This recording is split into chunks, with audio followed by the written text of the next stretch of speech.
ప్రతిధ్వనికి స్వాగతం. ఫ్లైట్ వెంట flight. America నుంచి అమృత్సర్ చేరుకుంటున్న అమెరికా విమానాలు అక్రమ వలసదారుల్ని దించి వెళ్లిపోతున్నాయి. తమ దేశంలోకి అక్రమంగా ప్రవేశించారన్న అగ్రరాజ్యం కోణంలో చూస్తే ఇందులో తప్పుపట్టేందుకు బాధపడటానికి లేదు. కానీ భవిష్యత్తుపై ఎన్నో ఆశలతో ఏజెంట్ల మాటలు నమ్మి లక్షల కొద్దీ రూపాయలు సమర్పించుకున్న తర్వాత మాకేంటి ఈ దుస్థితి అన్న బాధితుల ఆవేదనలు మాత్రం చాలా మందిని ఆలోచనల్లో పడేస్తున్నాయి. భవిష్యత్తు బాగుంటుందనే ఆశతో అప్పులు చేసి ఆస్తులమ్మి పిల్లల్ని విదేశాలకు పంపిస్తున్న తల్లిదండ్రులకు కంటి మీద కునుకు లేకుండా చేస్తున్నాయి. మరి చదువుల కోసం, ఉద్యోగాల కోసం అమెరికానో మరో దేశమో వెళ్లాలి అనుకునేవారు ఈ చేదు అనుభవాలతో నేర్చుకోవలసిన పాఠాలేంటి? చిక్కులు వద్దంటే ఎలా వెళ్లాలి, ఎలా మెలగాలి? ఇదే అంశంపై ఈరోజు ప్రతిధ్వనిలో చర్చిద్దాం. చర్చలో పాల్గొంటున్న వారు జొన్నలగడ్డ వివేకానందమూర్తి గారు, ఇన్విక్టా కెరీర్ కన్సల్టెన్సీ ఎండి, అలాగే వేములపాటి అజయ్ కుమార్ గారు, ఐఎంఎఫ్ఎస్ డైరెక్టర్. వివేకానంద గారు, అజయ్ కుమార్ గారు, నమస్తే అండి. వివేకానంద గారు, మీతో మొదలెడదాం. సార్, కొన్ని రోజులుగా అమెరికా మొదలుపెట్టిన అక్రమ వలసదారుల డెపోర్టేషన్ ప్రక్రియ చూస్తే విదేశీ కళలపై చెబుతున్న పాఠాలు ఏంటండి? ఇక్కడ రెండు పాయింట్లు తీసుకోవాలండి. మనకి అమెరికా నుంచి వచ్చేస్తున్న వాళ్ళు అందరూ కూడా, పంపిస్తున్న వాళ్ళు అందరూ కూడా అక్రమంగా వెళ్ళిన వాళ్ళు ఇల్లీగల్ అని అంటున్నారు. లీగల్ కాదు, ఇల్లీగల్ వాళ్ళనే పంపిస్తున్నారు వెనక్కి. అంటే ఆబ్వియస్లీ మనం నేర్చుకోవాల్సిన పాఠాలు ఏంటంటే, పద్ధతి ఏది ఉందో దాన్ని పాటించి తీరాలి. ఖచ్చితంగా ఒక పద్ధతి అనేది ఉంది ప్రతిదానికి, ఒక ప్రణాళిక పద్ధతి. విదేశాలు వెళ్ళి చదువుకోవాలన్నా, విదేశాలు వెళ్ళి ఉద్యోగాలు ఎలా చేయాలన్నా సరే నిబంధనలు ఏవైతే ఉన్నాయో ఈ దేశంలో కానివ్వండి, ఆ దేశంలో కానివ్వండి, అవన్నీ మొట్టమొదట ఏ వ్యక్తి వెళ్తారో, ఏ కుటుంబం పంపిస్తుందో వాళ్ళు తెలుసుకుని తర్వాతే ఆ నిర్ణయానికి రావాలి. ఇది ఒక సమిష్టి నిర్ణయం, చాలా పెద్ద నిర్ణయం. నేను విదేశాలకు వెళ్దాం, ఎలాగో అలాగే అమెరికా వెళ్ళిపోదాం, ఎలాగో అలాగే బ్రిటన్ వెళ్ళిపోదాం అనుకునే రోజులు పోయే. ఇదివరకు ఉండేవి కూడా మాకు తెలుసు. కానీ ఇప్పుడు అట్లా కాదు. ఇంకా ప్రతి వాళ్ళు మనకి నేర్పిన పెద్ద పాఠం ఏంటంటే, ఎవరిని గుడ్డిగా నమ్మొద్దు. ఈ రోజున గూగుల్ ఉంది, ఈ రోజున మనకి ఇంటర్నెట్ ఉంది, అన్నీ మన దగ్గర ఉన్నాయి. కాబట్టి మనం ఎవరినీ నమ్మకుండా ఖచ్చితంగా మనం కూడా అంతా తెలుసుకొని మన తరఫు నుంచి అన్ని చూసుకొని వెళ్ళాలే తప్ప ఎవరికో ఒక ఏజెంట్ వచ్చాడు వాడిని నమ్మేమని కాదు. ఈ ఏజెంట్ అనే వాళ్ళందరూ మంచి వాళ్ళేనండి, చాలా మంది మంచి వాళ్ళే ఉంటారు. ఏజెంట్ అనేవాళ్ళు, కన్సల్టెన్సీ అనేవాళ్ళు వేరు, బ్రోకర్స్ వేళ్ళు, దళారీలు అంటారు చూసారా. ఈ డబ్బులు తీసుకుని పంపించేవాళ్ళు వాళ్ళు వేరండి కంప్లీట్గా. ఈ ఏజెంట్స్ని అందరినీ ఒక తాటిని కట్టడం కరెక్ట్ కాదు. ఉన్నారు, ప్రతి వృత్తిలోని మోసం జరుగుతుంది, ప్రతి వృత్తిలోని మంచివాళ్ళు చాలా మంది ఉన్నారు, ప్రతి వృత్తిలోని కొంచెం అన్యాయం చేసి ఎలాగోలా డబ్బులు సంపాదించుకునే వాళ్ళు ఉన్నారు. వాళ్ళని నమ్మకూడదు కదా మనం. మనకి ఎవరిని నమ్మినా సరే ఇట్లాగే అవుతుంది. మనకి పెద్ద లెసన్ ఏంటంటే, ఎవరైతే అమెరికా వెళ్దాం అనుకున్నారో, ఎవరైతే కెనడా వెళ్దాం అనుకున్నారో, ఆస్ట్రేలియా వెళ్దాం అనుకున్నారో తప్పు లేదు. ఇప్పుడు చాలా మంది అమెరికా పడిపోతుంది, అమెరికా వెళ్ళి లాభం లేదు. అమెరికాలో ఏం తేడా రాలా, అమెరికా అట్లాగే ఉంది. వాళ్ళు ఈ స్టూడెంట్ వీసాల్లో కానీ, వర్క్ వీసాల్లో కానీ ఇంకా ఎటువంటి రూల్స్ ఏమాత్రం చేంజ్ చేయలేదు. వాళ్ళు చెప్తుంది ఒకటే ఏంటంటే, అక్రమంగా ఎవరైతే వచ్చారో వయా కెనడా ద్వారా వీసా లేకుండా అమెరికాలో ప్రవేశించారో, లేకపోతే ఒక 2 సంవత్సరాలు వీసా మీద వచ్చి ఇంకా ఎక్కువ స్టే అయిపోయి అక్కడే ఉండిపోతున్నారో దొరకకుండా, ఇలాంటి వాళ్ళందరినీ తీసుకుని వెనక్కి పంపించేస్తున్నారు. వాళ్ళు క్రిమినల్స్ అంటున్నారు. వాళ్ళ దేశంలో పద్ధతి ప్రకారం వాళ్ళ సంఖ్యలు వేస్తున్నారు. మీరు ఇందాక చెప్పినట్టు వాళ్ళని తప్పు పట్టడం మనం కరెక్టో కాదో నేను అంత దూరం వెళ్ళదలుచుకోలేదు. బట్ మనం ఇక్కడి నుంచి ఖచ్చితంగా ఒక పద్ధతి ప్రకారం, ఒక నిబంధన ప్రకారం అన్నీ తెలుసుకుని ఆ ప్రకారంగానే ఏ దేశమైనా వెళ్ళాలి తప్ప వేరే రకంగా వెళ్లాల్సిన అవసరం మన వాళ్ళకి లేదు. ఇండియా కూడా బాగా డెవలప్ అవుతుంది, డబ్బులు ఉన్నాయి, నేను అక్కడికి వెళ్ళగలను, చదువుకోగలను, బ్రహ్మాండంగా. America is still very good. Okay sir. Ajay Kumar గారు, అమెరికానే కాదు అటు యూరోప్లో బ్రిటన్ కూడా అక్రమ వలసదారులపై ఉరుముతోంది. ఈ పరిణామాల్లో అసలు విద్యార్థులు గాని, ఉద్యోగార్థులు గాని ఏం గమనించుకోవాలంటారు? ఈటీవీ ప్రేక్షకులకు నమస్కారం అండి. ఇప్పుడే మూర్తి గారు చెప్పిన దాంతో నేను టోటల్ గా ఏకీభవిస్తున్నాను. ఎందుకంటే మనం ఒక పెద్ద నిర్ణయం తీసుకుంటున్నాం, చదువుకోవడానికి పోవాలనుకుంటున్నాం, చాలా ఖర్చుతో కూడిన పని, పెద్ద చదువులు కూడా. అట్లా అని చెప్పి మీరు కింద చదువుకోకుండా కాదు కదా, ఏ డిగ్రీయో, బ్యాచిలర్స్ ఆఫ్ ఇంజనీరింగో, బేసిక్ చదువు చదివి పై చదువులు పోవాలనుకుంటున్నప్పుడు నిర్ణయం తీసుకునే సమయంలో అన్ని ఆలోచించి తీసుకోవాల్సిన అవసరం ఉన్నది. బ్రిటన్ ఉరుముతున్నది, లేకపోతే యూకేలో, యూరోప్ లో ఒక విధంగా అనుకుంటున్నారంటే వాళ్ళ దేశంలో వాళ్ళ యొక్క అవసరాలు బట్టి వాళ్ళ ఇమిగ్రేషన్ పాలసీస్ మారుతుంటాయమ్మా. వాళ్ళకి బ్రెక్సిట్ తర్వాత మాకు లేబర్ షార్టేజ్ ఉంది అనుకున్నప్పుడు అందరినీ లోపలికి రండి అన్నారు. ఇవాళ అక్కడ ఉద్యోగాలు లేవు, వాళ్ళ ఎకానమీ దెబ్బతింటుంది అన్న పరిస్థితుల్లో వాళ్ళు వీసా రూల్స్ టైటన్ చేసి ఇక్కడ ఇల్లీగల్ గా ఇమిగ్రేషన్ ఎవరైతే మనం ఫస్ట్ ఆఫ్ ఆల్ ఒకటి ఈ షోలో మూర్తి గారు బాగా చెప్పారు, దాని గురించి నేను చెప్పాలనుకుంటున్నాను. Who are illegal immigrants, undocumented migrants అని ఒక వర్డ్ వాడతారు అమెరికాలో. అంటే ఏ పేపర్ లేకుండా దేశానికి వచ్చిన వాళ్ళు, ఎటువంటి పేపర్ లేకుండా దేశంలోకి వచ్చిన వాళ్ళు. సో అటువంటి వాళ్ళని వాళ్ళ దేశ రూల్స్ ప్రకారం వెనక్కి పంపించడంలో తప్పు లేదు. సంఖ్యలు వేశారా అనేది అది మనం దాని మీద చర్చించవచ్చు. కానీ బట్ ఇక్కడి నుంచి పోయే వాళ్ళు ఏ విధంగా వెళ్తున్నాము, మనం దేనికోసం వెళ్తున్నాం అనేది చాలా ఖచ్చితంగా అర్థం చేసుకొని మేము చదువుకోవడానికి వెళ్తున్నాము, నేను ఒక స్టూడెంట్ వీసా మీద వెళ్తున్నాను అని చెప్పి తెలుసుకున్నప్పుడు స్టూడెంట్ వీసా యొక్క నిబంధనలు ఏంటి, నేను ఎటువంటి ఉద్యోగాలు చేయొచ్చు, అక్కడ ఎటువంటి ఉద్యోగాలు చేయకూడదు అనే తెలుసుకోవాల్సిన విషయం కూడా ఉంది. అన్ఫార్చునేట్ గా అండి చాలా ఈ గత కొద్ది సంవత్సరాల్లో ఈ విద్యార్థులు ఎక్కువ మంది పోవడం వల్ల రకరకాల ఏజెంట్లు అంటారా, బ్రోకర్లు అంటారా, ఏ పేరు పెట్టినా మోసగాళ్ళు తయారయ్యారు. ఎట్లా తయారయ్యారంటే మీకు అక్కడ పోగానే ఉద్యోగాలు ఇస్తాము, మీకు అన్ని సౌకర్యాలు చేస్తాము, గ్యారంటీడ్ జాబు, ఇంత 2 లక్షలు కట్టండి అనే పాంప్లెట్స్ కూడా నేను ఒకసారి మీ ఛానల్ దీంట్లోనే నేను చెప్పున్నాను, ఈ విధమైన మోసం చేస్తున్నారు, మోసపోవద్దని. అటువంటివంతా జరిగినందువల్ల ఇవాళ ట్రంప్ వచ్చిన తర్వాత ఆయన కొన్ని నిర్ణయాలు తీసుకొని వాటిని మా దేశానికి సంబంధించి మేము ఖచ్చితంగా పాటిస్తామన్నారు. సో ట్రంప్ విధానాలు ఏదైతే ఉన్నదో దాన్ని చూసిన తర్వాత బ్రిటన్ కూడా మేము కూడా ఇమిగ్రేషన్ పాలసీస్ టైటన్ చేస్తాము, మాకు ఇక్కడ విద్యార్థులు చదువుకోవడానికి వచ్చిన వాళ్ళకి మేము 1-2 సంవత్సరాలు మాత్రం ఇస్తాం, అది కూడా తగ్గిస్తాం అంటున్నారు. సో ఈ పర్టికులర్ ఉద్యోగాలు చేసుకొని మీరు కానీ చేస్తే ఉండండి, లేదు వెనక్కి వెళ్ళిపోండి, మీరు ఇక్కడ ఉండడానికి లేదు అనేది ప్రతి ఒక్క దేశం కూడా, అంటే ఆర్థికంగా వాళ్ళ ఎకానమీస్ కొంచెం మెరుగుపడకుండా వాళ్ళ ఉద్యోగాలు అక్కడ వాళ్ళకి ఉద్యోగాలు లేనప్పుడు ఇమిగ్రేషన్ మీద అందరూ ఫస్ట్ టార్గెట్ ఇమిగ్రెంట్స్ అవుతారు. అదేవిధంగా యూకే కూడా చేస్తున్నది. యూకేనే కాదు, ఇవాళ మీకు కెనడాలో ప్రాబ్లమ్స్ వచ్చాయి, మీకు యూరోప్లో కూడా ఉద్యోగాలు కొన్ని ప్రాబ్లమ్స్ ఉన్నాయి.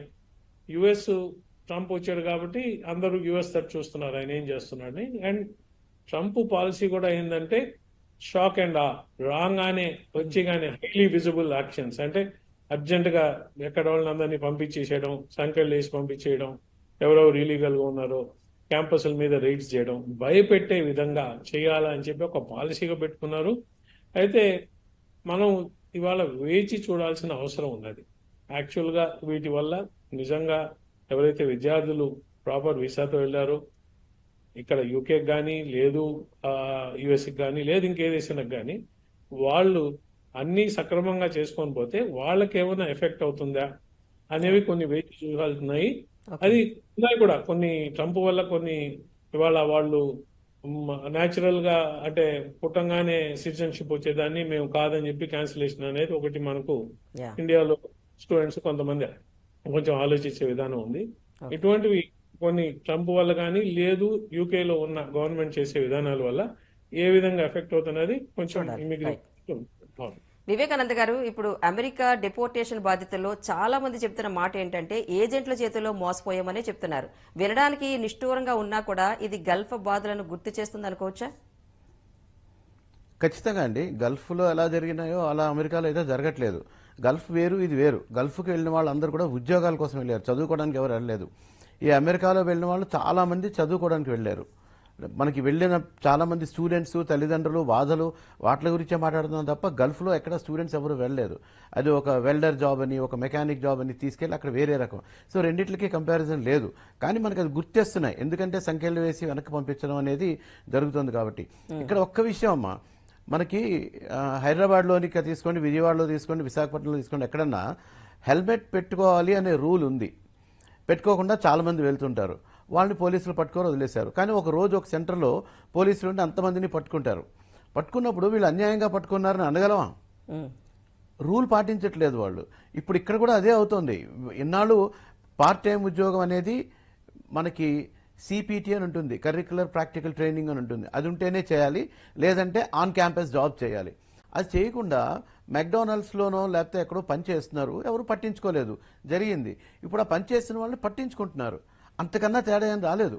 ఆ పట్టించుకొని వాళ్ళని దొంగ అంటున్నారు, తీసుకొని పంపించేస్తున్నారు వెనక్కి. ఆ ఇప్పుడు దొంగతనం కళ్ళు మూసుకున్నంత వరకు అందరూ పర్వాలేదు, ఏదైనా అవుతుంది. సో గల్ఫ్ అనేది చాలా డిఫరెంట్. ఇది అది అసలు ఎక్కడ ఒకటి కాదు. ఒకటే మనకి ఆ సంఖ్యలు వేసి తేడా వల్లనే మనకి పెద్ద తేడా వచ్చేసింది తప్ప, వీళ్ళు వెనక్కి వస్తున్న వాళ్ళందరూ అమెరికన్ భాషలో క్రిమినల్స్ అంటున్నారు వాళ్ళని. మనం అంత పెద్ద వాదం వాడొద్దు. వాళ్ళు మన బ్రదర్సే, ఏదో ఆశపడో దేనికో ఎవరి చేత మోసపడి వెళ్ళారు. సెకండ్లీ, మీరు అడిగిన క్వశ్చన్, ఎస్ దళారులు ఉన్నారు, మోసం చేస్తున్నారు. మా దగ్గరికి మా ఆఫీస్కి ఒక ఇద్దరు స్టూడెంట్లు వచ్చి మేము డిగ్రీ పాస్ అవ్వలేదండి, ఫెయిల్ అయ్యాము, మీరు మాకు సర్టిఫికేట్ ఇప్పించగలరా అని అడిగారు. ఏం సర్టిఫికేట్ కావాలి అంటే, డిగ్రీ పాస్ అయినట్టు సర్టిఫికేట్ ఇప్పించారంటే మేము అమెరికా వెళ్ళి చదువుకుంటాం సార్ ఆ సర్టిఫికేట్ అని. అట్లాంటిది నాకు తెలియదు నాయన అని మేము పంపించేసాం, ఏం చేయలేదు. వాళ్ళు అడుగుతున్నారు అంటే ఆ పిల్లలు తప్ప, లేకపోతే అలా ఇచ్చేవాళ్ళది తప్ప, వెళ్ళి అడిగిన వాళ్ళది తప్ప, అన్నీ కూడా దళారులు తీసుకుంటున్నారంటే ఎవరో ఇస్తే కదా తీసుకుంటారు. బ్రోకర్స్ అవనండి, ఏజెంట్లు అవనండి, మోసం చేశారు అనే బదులు మనం మోసపోవడానికి రెడీగా ఉన్నాం. మమ్మల్ని ఎవరు మోసం చేస్తారని ప్లాకార్డ్ పట్టుకు తిరిగితే చేస్తారు. చదువుకోవడానికి వెళ్ళిన వాళ్ళు ఇలా చేయకూడదు. మనం అత్యాశకు పోకూడదు. ఈ రెండు మనం చూసుకోవాలి. ఎస్, చాలా మంది ఉన్నారు, వాళ్ళు కూడా తప్పే. ఆ మోసం చేసిన వాళ్ళని పట్టుకోవాలి. ఎవరైతే డబ్బులు తీసుకున్నారో వాళ్ళు వెనక్కి వచ్చేసి ఇలా చెప్తున్న వాళ్ళు, మేము ఫలానా వాళ్ళ దగ్గర డబ్బులు ఇచ్చాము, మేము మోసపోయామని చెప్తే కంప్లైంట్ ఇస్తే police should take action on that is standard practice. అంతేగాని అందరూ కూడా చాలా మంది ఏజెంట్లు మోసం చేసేస్తున్నారంటే, చాలా మంచి ఆర్గనైజేషన్స్ ఉన్నాయి, చాలా మంచి కన్సల్టెన్సీస్ ఉన్నాయి, వాళ్ళందరూ హెల్ప్ చేసే వాళ్ళే ఉన్నారు చాలా మంది. 90% మంది, ఒక 5% మందో 10% మందో ఉండొచ్చు ఖచ్చితంగా. బట్ ఎస్, మోసం చేయబట్టే మోసం చేయబడుతున్నారు. తప్పు అనేది రెండు పక్కల ఉంది. రెండు చేతులు కొడితే కానీ చప్పట్లు రావు. అటు వెళ్ళే విద్యార్థి కానివ్వండి, లేకపోతే ఉద్యోగానికి వెళ్ళే వాళ్ళు కానివ్వండి. ఇందాక సార్ చెప్పారు కరెక్ట్గాను, అన్డాక్యుమెంటెడ్ అని చెప్పేసి. ఆ డాక్యుమెంట్లోనే మనం తప్పు చేస్తే, నాకు ఫైనాన్సెస్ లేవు, నా దగ్గర ఉన్నాయని నేను చూపించి, బ్యాంక్ స్టేట్మెంట్ కూడా ఫోర్జరీ చేసి చూపించి వెళ్తున్న వాళ్ళు కూడా ఉన్నారు. వాళ్ళని పట్టుకొని వెనక్కి పంపిస్తున్నారు. ఇక్కడ అమెరికా వెళ్ళే వాళ్ళు ఎవరు కూడా, మంచిగా వెళ్ళే వాళ్ళు ఎవరు కూడా ఎఫెక్ట్ అవ్వరు. ఇలా వెళ్ళిన వాళ్ళందరూ వెనక్కి వచ్చేస్తారు. ఒక రకంగా ప్రక్షాళన జరుగుతుంది, మంచిదేనేమో, మనకేం తెలుసు. ఎస్, ఏజెంట్స్ కొంతమంది డబ్బులు తీసుకుంటున్నారు, అది కరెక్ట్ కాదు. Okay sir. అజయ్ కుమార్ గారు, ఇప్పుడు ఉన్న సిచ్యుయేషన్ లో చాలా మందిలో ఉన్న ప్రశ్న ఏంటంటే, విదేశీ కళలను మానుకోవాలా, వాయిదా వేసుకోవాలా, ఏం చేయాలనేది. అంటే విదేశాల్లో చదువులు, ఉద్యోగాలు స్టిల్ కంటిన్యూ చేయొచ్చా? మీరు అన్నారు ఇప్పుడు ఇల్లీగల్ గా వెళ్ళిన వాళ్ళకే ప్రాబ్లం, కానీ ఇప్పటి వరకు అలాంటి ప్రాబ్లమ్స్ లేవు, బట్ ఎలా ఉంటుందో ఫ్యూచర్ చూడాలన్నారు. అంటే ఇప్పుడు సెలక్షన్ ఎలా కంటిన్యూ చేయొచ్చు అంటారా, కొంతకాలం వాయిదా వేసుకోవాలా? ఇప్పుడు విదేశానికి వెళ్ళాలనుకున్న వాళ్ళు, ఆ దృష్టిలో ట్రంప్ ముందరికి, ట్రంప్ తర్వాత అమెరికా గురించి మాట్లాడితే పెద్ద తేడా ఇప్పటికైతే కనిపించలేదు. అంటే F1 వీసా, స్టూడెంట్ వీసా ఏదైతే ఉన్నదో, ఆ స్టూడెంట్ వీసా కరెక్ట్గా కానీ తెచ్చుకొని వెళ్తే, అక్కడ నేను మళ్ళీ కూడా చెప్తున్నానమ్మా, విద్యార్థులు F1 వీసా కింద నిబంధనలు ఏంటి, ఎటువంటి ఉద్యోగాలు చేయొచ్చు, ఎటువంటివి చేయకూడదు అనేది తెలుసుకోవడం చాలా ముఖ్యము. ఆన్ క్యాంపస్ జాబ్స్ అని ఉంటాయి, వాటిల్లో చేసినంత వరకు మీకు ప్రాబ్లం లేదు. అలా కాకుండా ఎవరో మాటలు నమ్మి రకరకాలుగా పార్ట్ టైం జాబ్స్, ఇంక్లూడింగ్ మీరు ఐటీ జాబ్స్ కూడా చేసేవాళ్ళు చాలా మంది ఉన్నారు. అటువంటివి చేసి పట్టుకుంటే, ఐస్ అంటే ఇమిగ్రేషన్ అండ్ కస్టమ్స్ ఎన్ఫోర్స్మెంట్, వాళ్ళ సంఖ్య విపరీతంగా పెంచారు. వాళ్ళు ఐస్ వాళ్ళ ఒక సైట్లో మీకు ఇటువంటి ఎవరన్నా ఉద్యోగాలు చేస్తుంటే మాకు చెప్పండి అని చెప్పి ఒక హెడింగ్ పెట్టారు. సో అటువంటి విద్యార్థుల్ని పట్టుకొని వెనక్కి పంపించడం జరుగుతుంది. సో మనం విదేశీ విద్యకు పోవాలనుకున్నప్పుడు ఏ విద్యార్థి అయినా కానీ ఫస్ట్ అర్థం చేసుకోవాల్సింది, నేను దేనికి వెళ్తున్నాను, నా కెరియర్ ప్రాస్పెక్ట్స్ ఎట్లా ఉంటాయి ఆ దేశంలో, నేను ఏ కోర్స్ చదివితే నాకు ఉద్యోగం ఛాన్స్ ఉంటాయి అక్కడ కానీ, లేకపోతే వెనక్కి వచ్చినా కానీ నాకు దానికి సంబంధించిన అంత వనరులు ఉన్నాయా, ఇవన్నీ చూసుకొని వెళ్తే ఇప్పటికి కూడా విదేశీ విద్య ఏమీ తప్పేం కాదమ్మా, ఆలోచించచ్చు. ఇప్పుడు కాకపోతే నేను 2-3 అంశాలు మీ ముందరికి తీసుకురావాలనుకున్నాను. అంటే ట్రంప్ వల్ల అమెరికాలో వచ్చిన ముఖ్యమైన చేంజెస్ ఏంటంటే, ఈ స్టూడెంట్ జాబ్స్ విషయంలో రైట్స్ ఎక్కువ అవుతున్నాయి. రైట్స్ ఎక్కువ అయినందువల్ల ఆల్రెడీ ఎవరైనా ఉద్యోగాలు చేస్తుంటే వాళ్ళందరినీ తీసేయడం జరుగుతున్నదని వార్తలు వస్తున్నాయి. దానివల్ల వాళ్ళకి నెలసరి ఏదైతే వాళ్ళ ఖర్చులు ఉన్నాయో, లివింగ్ ఎక్స్పెన్సెస్ అంటాం, ఓకే. వాటిని సంపాదించుకునే మార్గాలు పోతే వాళ్ళు సొంత డబ్బులు పెట్టుకొని రావాల్సి వస్తుంది, ఖర్చు ఉండాల్సి వస్తుంది. కాబట్టి రైట్. ఆ డబ్బులకి రెడీ కావాలి. అదొకటి నెంబర్ 1. నెంబర్ 2, చదివిన తర్వాత ఉద్యోగ అవసరం మనకు ఎట్టుంది అనేది.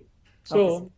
ఎటువంటి యూనివర్సిటీలో చదువుకుంటున్నాము, మనం ముందు నుంచి ఏ కెరియర్ చేయాలని ప్లాన్ చేసుకుంటే స్కిల్డ్ వర్క్ ఫోర్స్ కి అమెరికాలో ఎప్పుడూ ఛాన్సెస్ ఉన్నాయి, ఇప్పటికి కూడా ఉంటాయి.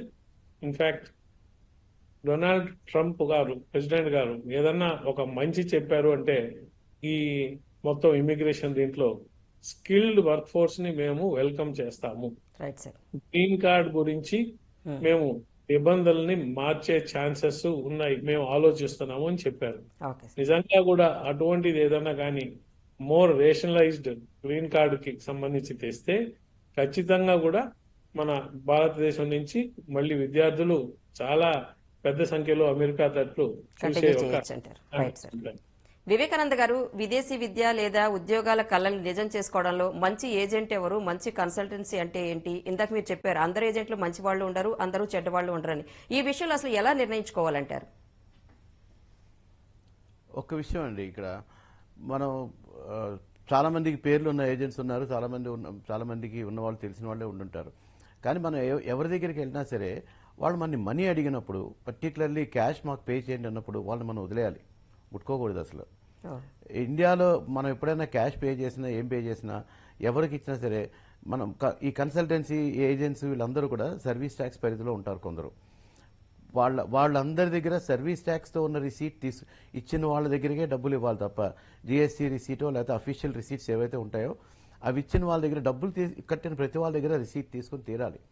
నేను బ్లాక్ మనీ 2 లక్షలు 3 లక్షలు వాడు అడిగాడు, నేను ఇచ్చేసాను, మోసపోయాను అంటే ఎవరు హెల్ప్ చేయలేరు.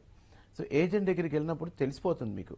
మంచి యూనివర్సిటీసు, టాప్ 100 యూనివర్సిటీస్ మీరు అడగాలి. ఈ యూనివర్సిటీ చెప్పినప్పుడు దీని ర్యాంకింగ్ ఏంటి, ఈ యూనివర్సిటీ ఎట్లా ఉంటుంది, మీరు యూ షుడ్ చెక్. ఒక యూనివర్సిటీ చెప్పినప్పుడు స్టూడెంట్ షుడ్ చెక్ దట్. వెబ్సైట్కి వెళ్ళి చెక్ చేసుకోవాలి ఈ యూనివర్సిటీలో ఎవరున్నారు, ఇంతకు ముందు ఎవరైనా స్టూడెంట్స్ వెళ్ళారా, వాళ్ళ పేర్లు ఏమైనా ఇవ్వగలరా, వాళ్ళతో మాట్లాడండి, ఆ స్టూడెంట్స్తో మాట్లాడండి. మనం ఒక సినిమాకి వెళ్ళాలంటేనే రివ్యూలు 10 సార్లు చూసి వెళ్తారు ఈ రోజుల్లో అందరూ కూడాను. ఒక సినిమా బాగోలేదని రివ్యూలు వస్తాయి, బాగుందని రివ్యూస్ వస్తాయి, అవన్నీ చూస్తారు, చూసి బాగుంటే ఖచ్చితంగా వెళ్తుంటారు. సో ఇలాంటి పరిస్థితుల్లో ఒక సినిమాకి ఒక 100 రూపాయలు 200 500 పెట్టి సినిమాకి అంత చేసినప్పుడు లైఫ్కి సంబంధించిన దాంట్లో ఏ రిఫరెన్స్లు తీసుకోకుండా ఎవరిని కనుక్కోకుండా వెళ్ళకూడదండి. మీరు ఏ కన్సల్టెంట్ దగ్గరికి వెళ్ళినా ఏ ఏజెంట్ దగ్గరికి వెళ్ళినా సరే first of all find out మనకి ఏ యూనివర్సిటీ సజెస్ట్ చేశారో మీరు ఇదివరకు పంపారా, వాళ్ళ పేర్లు మాకు చెప్పండి, వాళ్ళ గురించి చెప్పండి అని కనుక్కోవాలి. నెక్స్ట్ వాళ్ళు ఏమైనా ఆ సంస్థకి రిజిస్ట్రేషన్స్ ఏమున్నాయి, వాళ్ళ వెబ్సైట్ ఎట్లా ఉంది, వాళ్ళు ఏం చేస్తున్నారు, వాళ్ళు ఎక్కడెక్కడ వాళ్ళకి ఆథరైజేషన్స్ ఏమున్నాయి, గవర్నమెంట్లో ఎక్కడ వాళ్ళు రికగ్నైజ్ అయ్యారు, వాళ్ళ రికగ్నిషన్స్ ఏంటి, ఇవన్నీ కూడా చూడాలి. Right sir. జస్ట్ ఎవరో మా నాన్నగారు చెప్పారనో లేకపోతే ట్రైన్లో ఒక అంకుల్ కలిసి చెప్పారనో ఎవరు పడితే వాళ్ళ దగ్గరికి వెళ్ళి డబ్బులు ఇచ్చేసి మోసపోవడానికి చిన్నపిల్లలు కాదు కదండి. ఇందాక సార్ చెప్పినట్టు ఇంజనీరింగ్ చదివిన వాళ్ళు, డిగ్రీ చదివిన వాళ్ళు వీళ్ళందరూ వెళ్తున్నారు. సో ఏజెంట్ సెలెక్షన్ అనేది ఒక చాలా ఇంపార్టెంట్. అసలు ఏజెంట్ లేకుండా కూడా వెళ్ళొచ్చు, ఆన్లైన్ అప్లికేషన్స్ పెట్టుకుని చేసుకోవచ్చు. But yes, consultancy is available. కన్సల్టెన్సీలో చాలా మందికి ఎక్స్పీరియన్స్ ఉంది, వాళ్ళు టాప్ యూనివర్సిటీస్ గురించి ఎక్స్ప్లెయిన్ చేస్తారు, తెలుసుకోండి, తప్పులేదు. They're all very, very good. A lot of universities come to us. They ask us to send students. మేము కూడా చూస్తాం ఆ యూనివర్సిటీని, వీళ్ళు బాగున్నారా లేదా, ఈ యూనివర్సిటీ నిజంగా స్టూడెంట్కి ఉపయోగపడుతుందా లేదా అని చెక్ చేస్తాం. సో చెక్ చేసుకోవాల్సిన రెస్పాన్సిబిలిటీ స్టూడెంట్ మీద ఉంటుందండి. అజయ్ కుమార్ గారు, సరైన వీసా ఉండి అనుమతులతోనే వెళ్ళినా కూడా విదేశాలకు చేరాక అసలు ఎలాంటి పరిస్థితుల్లో అక్రమ వలసదారులనే ముద్ర పడుతుంది? ఈ విషయంలో డూస్ అండ్ డోంట్స్ అంటే ఏం చెప్తారు? కరెక్ట్, మంచి ప్రశ్న అండి ఇది. మీకు సరైన వీసా ఉండి ఆ దేశానికి వెళ్ళి చదువుకుంటున్నప్పుడు వీసా నిబంధనలు ప్రతి ఒక్క దేశానికి ఆయా దేశానికి సంబంధించిన నిబంధనలు ఉంటాయండి. ఫర్ ఎగ్జాంపుల్, ఒక విద్యార్థి వారానికి 2 గంటలు 20 గంటలు పనిచేయొచ్చు అని ఒక ఉంది వీసాలో. అన్ని దేశాలు ఇస్తాయి ఇవి. ఈ 20 గంటలు ఎటువంటి ఉద్యోగాల్లో పనిచేయాలా అనేది తెలుసుకోవడం చాలా ముఖ్యం. ఓకే, సో కానీ మనం వాళ్ళు చెప్పిన ఉద్యోగాలు కాకుండా వేరే ఉద్యోగాల్లో ఇందాక ఆయన చెప్పినట్టు బయట ఎక్కడన్నా రెస్టారెంట్స్ లోనో లేదో ఏదో పార్ట్ టైం ఐటీ గానో చేస్తే ఖచ్చితంగా మిమ్మల్ని పట్టుకుంటే మిమ్మల్ని డిపోర్ట్ చేస్తారు. ఇటువంటివే కాదు, వాళ్ళవి చాలా. మొన్న ఈ మధ్య అండి కొంతమంది విద్యార్థుల్ని ఇండియాకి ఒక హాలిడేకి వచ్చి వెనక్కి పోతుంటే ఎక్కనీయకుండా వెనక్కి పంపించేశారు. ఏంటి అంటే వాళ్ళ మీద షాప్ లిఫ్టింగ్ కేసెస్ ఉన్నాయి. అక్కడ ఏం చేయలేదు, వాళ్ళని ఏదో $100 $200 ఫైన్ వేశారు. కానీ ఇండియాకి వచ్చి వెనక్కి వెళ్తుంటే ఆ షాప్ లిఫ్టింగ్ కేసు దీని మీద వాళ్ళని మళ్ళీ వెనక్కి రానిలేదు. సో మనం ఒక ఇటువంటి చదువుకోవడానికి పోతున్న వీసాలో ఉన్నప్పుడు చాలా జాగ్రత్తలు పాటించాల్సిన అవసరం ఉంటుంది. వాళ్ళ దేశంలో వాళ్ళ రూల్స్ ఏంటి, వాటిని అతిక్రమించకూడదు. మనం ఇటువంటి పనులకి మన ఇండియాలో చాలాసార్లు చూస్తున్నాం. మనం ఈవెన్ ఈ స్పీడింగ్ లిమిట్స్ అటువంటి కేసుల్లో కూడా స్పీడింగ్ టికెట్లు వచ్చిన దగ్గర కూడా వార్నింగ్ ఇస్తున్నారంట, మీరు ఇంకోసారి చేస్తే వీళ్ళు డిపోర్ట్ యూ అని. రెండోది, అన్నీ ఉండి చదువుకోవడానికి పోయిన విద్యార్థి కానీ వాళ్ళకి ఒక పర్ టర్మ్ ఇన్ని క్రెడిట్స్ అని చెప్పి రావాలండి. They have to pass certain number of things, they have to take those credits. ఆ క్రెడిట్స్ వాళ్ళు చెప్పినవి కానీ కంప్లీట్ చేయకపోతే మీ సెవీస్ అనేది ఏదో ఉంటుందో అది క్యాన్సిల్ చేసి మిమ్మల్ని వెనక్కి పంపించేస్తారు. అన్నీ ఉన్నా కూడా మీరు చదువుకోవడానికి పోయినప్పుడు అక్కడ చదువుకు కూడా చాలా నిబంధనలు ఉన్నాయి. మీరు ఒక మాస్టర్స్ ప్రోగ్రామ్కి ఇన్ని క్రెడిట్స్, 24 క్రెడిట్స్ అనుకోండి, ఈ ఫస్ట్ టర్మ్కి 6 క్రెడిట్స్ 9 క్రెడిట్స్ తీసుకోవాలా అని చెప్పినప్పుడు ఆ క్రెడిట్స్ కానీ కంప్లీట్ చేయకపోతే మిమ్మల్ని వెనక్కి పంపించేస్తారు. మీ సిజిపిఏ అంటారు, ఇఫ్ సిజిపిఏ కానీ మీరు ఎగ్జామ్ రాసినా కూడా మీకు 2.5 కన్నా తక్కువ ఉంటే సెవీస్ క్యాన్సిల్ చేసి మిమ్మల్ని వెనక్కి పంపించేస్తారు. సో వీసా రావడంతోనే మన పని అయిపోయింది అనుకోవద్దు. అక్కడ పోయిన తర్వాత చదువుకోవడానికి పోవాల్సిన విద్యాలు చదువుకోవాలా, మంచి మార్కులు తెచ్చుకోవాలా, ఆ కంట్రీ యొక్క నియమ నిబంధనలు తెలుసుకొని వాటిని అతిక్రమించకుండా వాటి పరిధిలో కానీ ఉంటే మనకు స్టూడెంట్స్కి ఎటువంటి ప్రాబ్లమ్స్ ఉండవు. సో ఇవన్నీ కూడా తెలుసుకోవాల్సిన అవసరం ఉందమ్మా. ఇవాళ ఫైనల్ గా నేను చెప్పొచ్చింది ఏంటంటే ఈ నాలెడ్జ్ అనేది, gaining knowledge is a continuous process. ఒకప్పుడు భారతదేశానికి 10-15 వేల మంది నలంద, మన తక్షశిల యూనివర్సిటీస్కి వచ్చారంట. ఇవాళ మన ప్రపంచం అంతా కూడా మన స్టూడెంట్స్ వెళ్తున్నారు, ఆగరు. కానీ వెళ్ళేటప్పుడు మనం దేనికోసం వెళ్తున్నాం, మనం ఏదైతే విద్య అక్కడ అభ్యసించడానికి వెళ్తున్నామో వాటి కరెక్ట్ గా తెలుసుకోవడం, దానికి కావాల్సిన వనరులను సమకూర్చుకొని పద్ధతిగా పోవడం చాలా అవసరం. ఇది తల్లిదండ్రులు కూడా ఈ ప్రాసెస్ లో కూడా వాళ్ళు ఇన్వాల్వ్ అయ్యి చేయాల్సిన అవసరం ఉంది. ఇవన్నీ చేస్తే ఖచ్చితంగా వెళ్ళొచ్చు, విదేశీ విద్యకు పోవచ్చు, నేర్చుకోవచ్చు, తిరిగి రాగి ఇక్కడ రాణించవచ్చు. Thank you very much sir. Vivekananda Murthy garu, Ajay Kumar గారు ప్రతిధ్వని చర్చలో పాల్గొన్నందుకు ధన్యవాదాలండి. ఇది నేటి ప్రతిధ్వని. నమస్తే.